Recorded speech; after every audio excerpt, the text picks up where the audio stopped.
Hello everyone.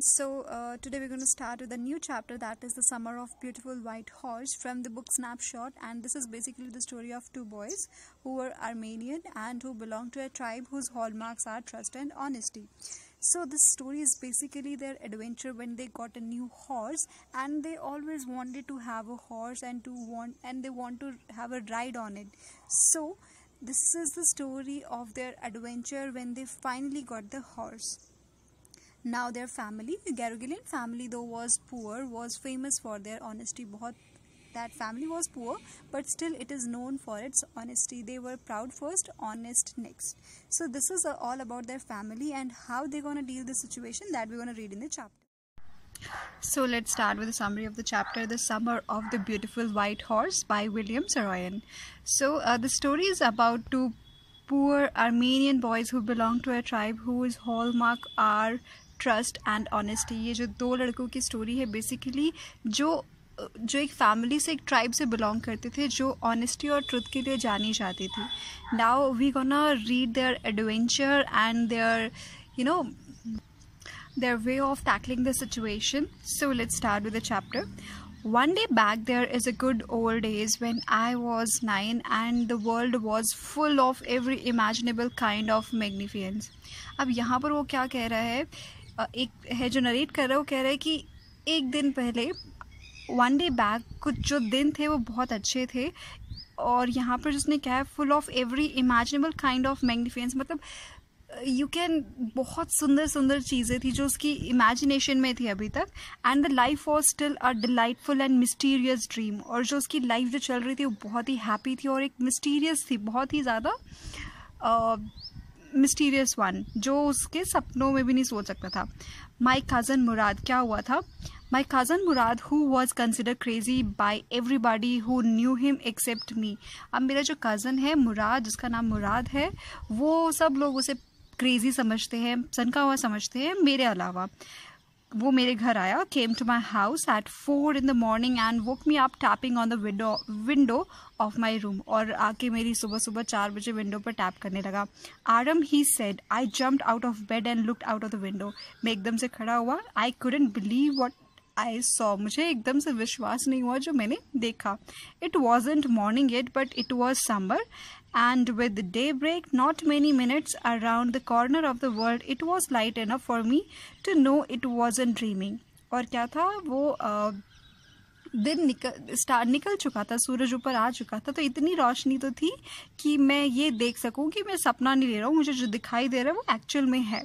My cousin Mourad was sitting on a beautiful white horse. जो उसके लिए एक ड्रीम जैसा था वो क्या था कि उसका जो कज़न मुराद है वो एक बहुत ही सुंदर वाइट घोड़े पर बैठा हुआ था.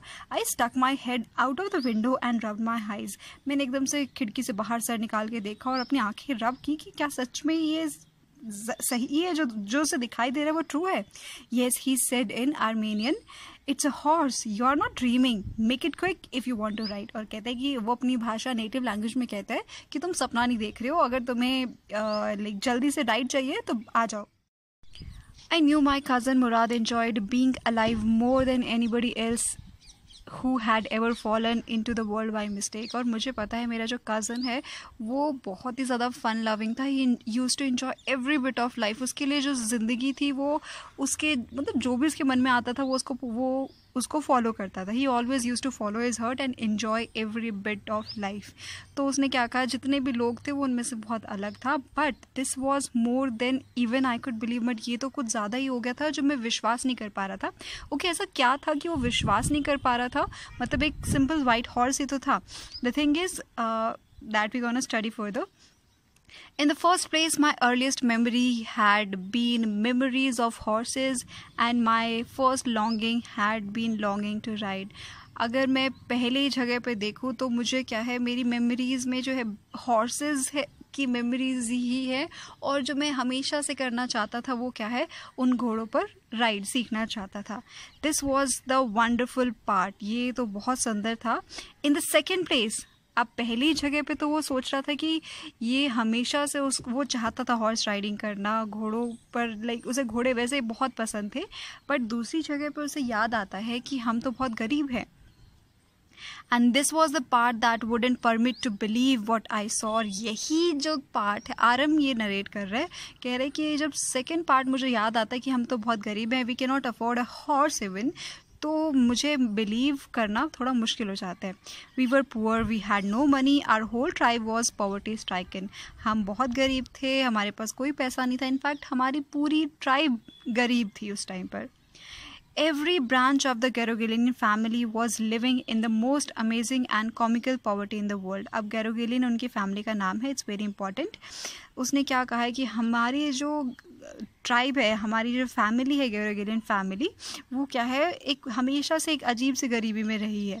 Nobody could understand where we ever got money enough to keep us with food in our bellies, not even the old man of the family. अब उसने यहाँ पे क्या कहा है कि हमें ये भी नहीं पता था कि हम रोज़ अपने खाने के लिए क्या है, कहाँ से फूड लेकर आते हैं ताकि हम अपना पेट भर सके. Most important of all, though we were famous for our honesty. उसके अलावा हमारे, और जो सबसे इम्पॉर्टेंट चीज़ थी वो क्या थी, दैट हमारी जो फैमिली है वो किसके लिए जानी जाती थी, ऑनेस्टी के लिए.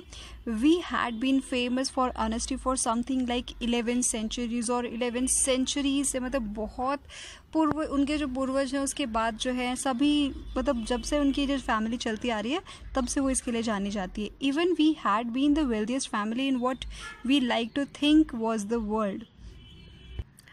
ओके, इसका मतलब ये है कि एक मतलब पैसा हर किसी के लिए सब कुछ नहीं होता. उनकी जो जिसके लिए वो जाने जाते, जो उन्हें रिस्पेक्ट मिलती थी, वो उनके लिए सबसे ज़्यादा इम्पॉर्टेंट थी. For that they were the wealthiest one. Now we were proud first, honest next, and after that we believe in right and wrong. हमारे लिए हमारी रिस्पेक्ट सबसे ज़्यादा थी, जिसके लिए हम बहुत ही, we are like full of pride. उसके बाद हमारी सच्चाई हमारे लिए सबसे ज़रूरी थी, उसके बाद जो भी सही या गलत. Okay, now none of us would take advantage of anybody in the world, let alone steal. और हम ऐसे लोग थे, अगर कोई किसी की चीज़ ऐसे पड़ी भी हो तो कभी हम किसी का एडवांटेज नहीं लेते थे. ठीक है, मतलब वो ये कहना चाह रहे हैं कि हमारी जो ट्राइब है, हमारी जो फैमिली है, वो ऑनेस्टी के लिए जानी जाती थी. Now okay. Consequently, even though I could see the horse so magnificent, even though I could smell it so lovely, even though I could hear it breathing so exciting, I couldn't believe the horse had anything to do with my cousin Murad, or with me, or with my other members of our family.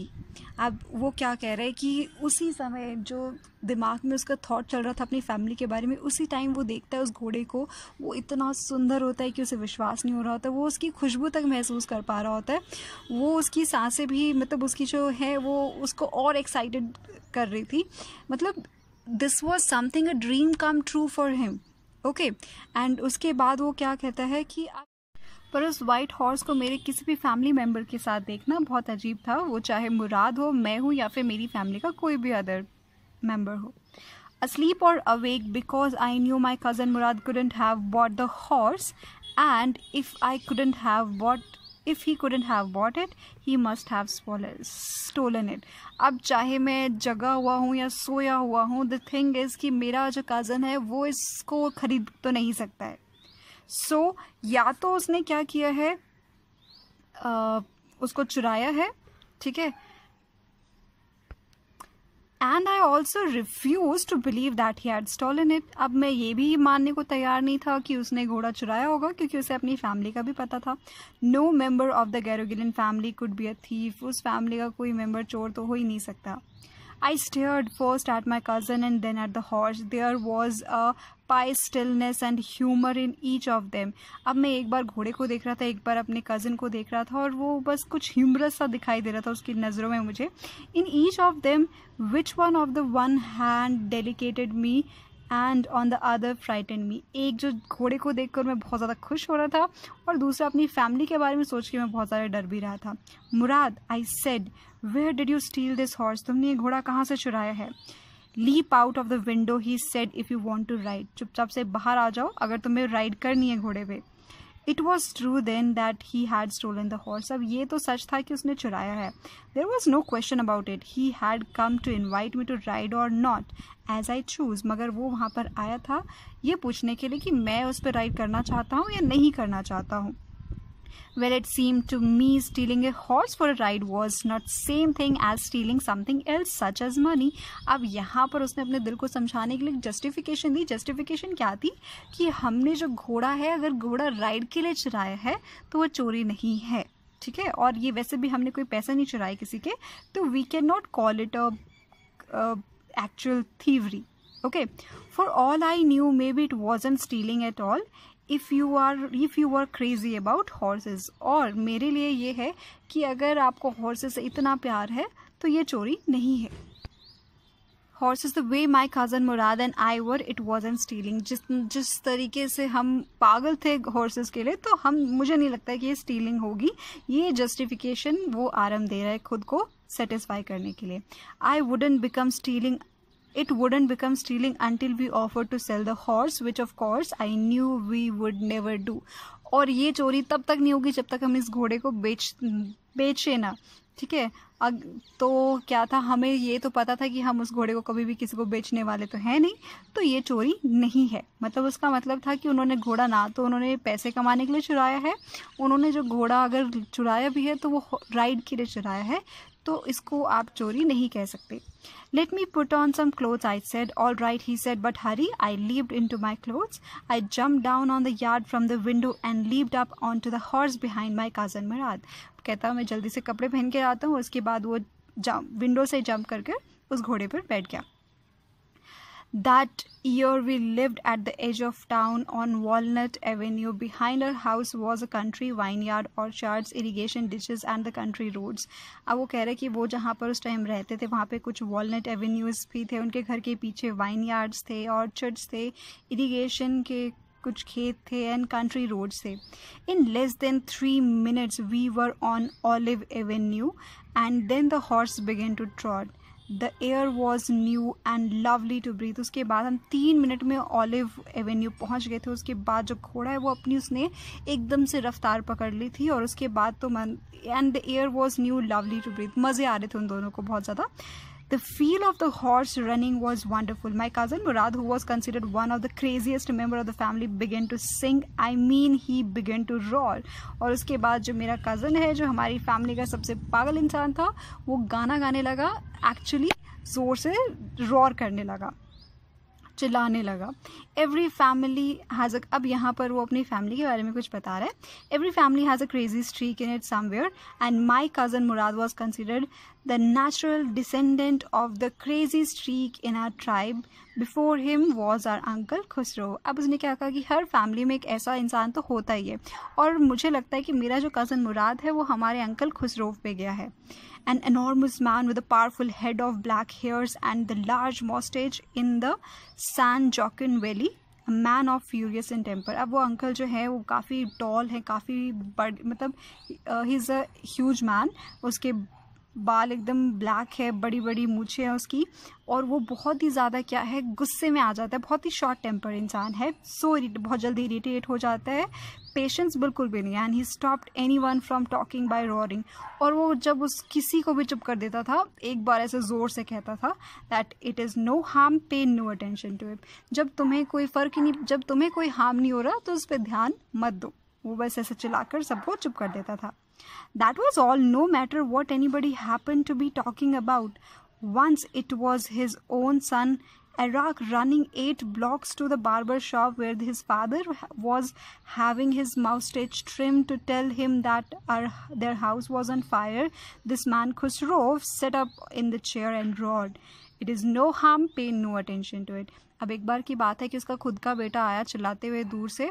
तब वो barber की shop पे था, अपनी जो मूछें उनको trim करवा रहा था. उसने कहा कि हमारे घर पे आग लगी है, और ये क्रेजी मैन जो कहता कि पे नो, जब तुम्हें कोई फ़र्क नहीं पड़, जब तुम्हें कोई हार्म नहीं हो रहा है तो इस पे ध्यान मत दो, जाने दो इसको.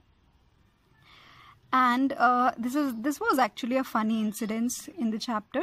This man Khusro sat up in the chair and roared, "It is no harm, pay no attention to it." चिल्लाते उसने कहा. And the barber said, but the boy says your house is on fire. So Khusro roared, enough. It is no harm, I said. उसने कहा मगर वो तुम्हारे ही घर की बात कर रहा है, तुम्हारा ही घर चल रहा है. कहता चुप हो जाओ, कोई फ़र्क नहीं पड़ता. ठीक है. So next is, my cousin Murad was considered the natural descendant of this man. और मेरा जो cousin Murad है वो भी कुछ ऐसा ही था कि जब तक वो खुद enjoy कर रहे हैं, जाने दो बाकी लोगों के बारे में, just don't think about them. Although Murad's father was Zorab, who was practical and nothing else. मगर उसके जो real father थे वो Zorab थे उनका नाम, वो बहुत ही ज़्यादा practical इंसान थे. That's how it was in a tribe. A man could be a father of his son's flesh. ऐसा ही हमारी ट्राइब में था कि वो चाहे उसका खून उसके बेटे में हो सकता है, but that did not mean that he was also the father of his spirit. अब उसने कहा कि ठीक है वो उसका बाय बर्थ उसका फादर है, but it doesn't mean that उसकी जो है चीज़ें भी उनमें मिले. ओके, थिंकिंग मैच हो ऐसा ज़रूरी नहीं है. The distribution of the various kind of spirit of a tribe had been from the beginning capricious and vagrant.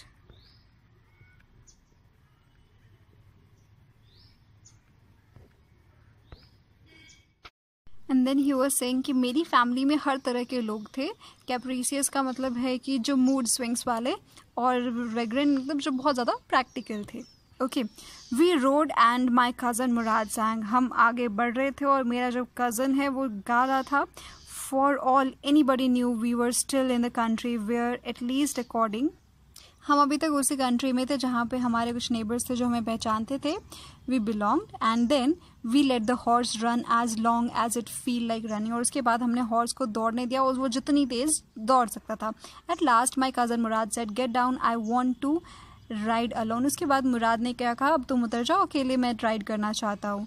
Will you let me ride alone? I asked. That is up to the horse, my cousin said. Get down. वो तो horse से decide करेगा कि क्या वो तुम्हें अकेले ride कराने देगा या नहीं. The horse will let me ride, I said. हाँ, मुझे घोड़ा क्या है, मतलब मैं उसे चला सकता हूँ. We shall see, he said. Don't forget that I have a way with horse. इसको आप अंडरलाइन कर सकते हैं, ऐसे इंपॉर्टेंट लाइन. वो क्या कह रहे हैं यहाँ पर कि ये मत भूलना कि मुझे क्या है एनिमल्स के साथ काफ़ी अच्छा मतलब मेरा तरीका है उनको परस्यूट करने का, मतलब मैं उनको बहुत ईजिली हैंडल कर लेता हूँ. ठीक है. So well I said any way you have with a horse, I have also. Okay, you have way with a horse. पता है मुझे कि तुम बहुत अच्छे से घोड़ों को संभाल लेते हो, बट मैं भी कुछ कम नहीं हूँ. For the sake of your safety, he said, let us hope so. Get down. ठीक है, तुम्हारी सेफ्टी के लिए सोच सकते हैं, अभी तो तुम उतर जाओ. All right, I said, but remember you have got to let me try to ride alone. मगर तुम ये भूलोगे नहीं कि तुम मुझे अकेले एक बार राइड करने दोगे इस पे. I got down and my cousin Murad kicked his heels into the horse and shouted, Wazar, run! The horse stood on its hind legs, snorted and burned into a flurry of speed that was the loveliest thing I had ever seen. और उसके बाद जो मेरा cousin है उसने उसको kick किया और उसके बाद एकदम से जैसे घोड़ा दौड़ा, तो उससे पहले जैसे कि आप पिक्चर में देख सकते हैं द वे जब घोड़ा है एक बार स्नॉट करता है, आवाज़ निकालता है, और उसके बाद उसने जो स्पीड से भागा वो मेरे लिए सबसे ज़्यादा लवली था. वो उसको देखना ऐसे मतलब बहुत ही ज़्यादा मैं खुश था उस घोड़े को ऐसे देखते हुए. आरम कह रहे, my cousin Mourad raced the horse across the field of dry grass or an irrigation ditch, across the ditch on the horse, and 5 minutes later returned dripping wet. उसके बाद जो मेरा जो कज़न है वो उसको जहाँ पे इरिगेशन का काम चल रहा था उसको उन खेतों के बीच में से उसको लेकर गया, और जब वो वापस आया तो क्या है पानी उनमें से टपक रहा था, गीले हो चुके थे वो. The sun was coming up, now it's my turn to ride, I said. तब सूरज का ऊपर आ चुका था, उसने कहा मेरी टर्न है. My cousin Mourad got off the horse, ride, he said. उसने कहा ठीक है.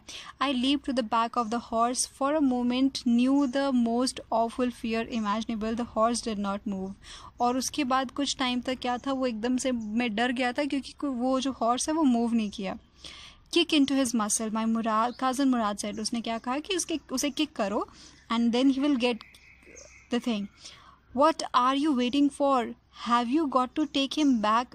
We have got to take him back before everybody in the world is up and about. उसने क्या कहा कि क्या सोच रहे हो, जल्दी से चलाओ उसे, क्योंकि लोगों के जगने से पहले हमें वापस भी जाना है.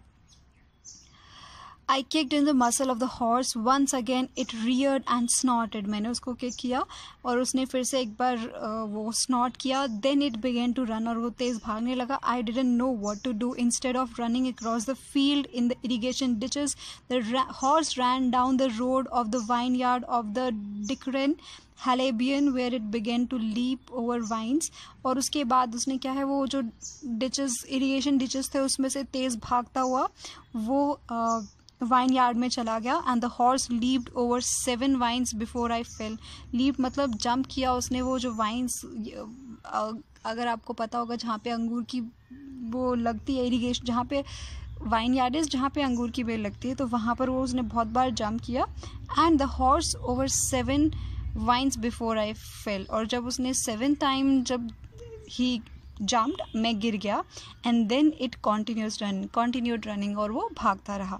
माई cousin Murad came running down the horse. वो भागते हुए आया. I am not worried about you, he shouted.